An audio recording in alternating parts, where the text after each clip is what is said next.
বৌদি, এবারে পুজোর চাঁদাটা নিতে এলাম। গতবারে তো 2000 ছিল, এবারে কি 500 বাড়াই? হ্যাঁ ভাই, আমরা তোমাদের পুজোর সর্বাঙ্গীন সাফল্য কামনা করি, কিন্তু আমরা এবারে পুজোর চাঁদা দিতে পারবো না। কেন বৌদি? আমাদের আমাদের অসৌচ চলছে। অসৌচ? কে মারা গেল আপনাদের? একই পাড়ার মধ্যে থাকি, জানতে পারলাম না তো। আমার এক ছোট বোন মারা গেছে। তাই? ও মাই গড, কবে? আপনার নিজের বোন? 9th অগস্ট রাতে আরজি করে। সে শুধুমাত্র এখন আমার বোন না, সে এখন সবার বোন, সবার দিদি, সবার মেয়ে। আপনি ইয়ার কি করছেন বৌদি?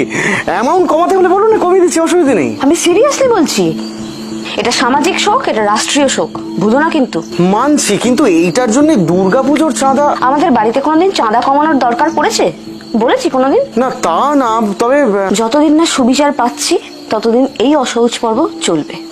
আর পুজোর আগে যদি আমরা সুবিচার পেয়ে যাই, তাহলে এই চাঁদার দ্বিগুণ টাকা আমি নিজে গিয়ে প্যান্ডেলে দিয়ে আসবো, কথা দিলাম। দেখুন, আপনারা তো লেখাপড়া শিখেছেন, আপনাদের মর্জি, যা ভালো মনে হয় তাই করবেন। এলাম। এসো।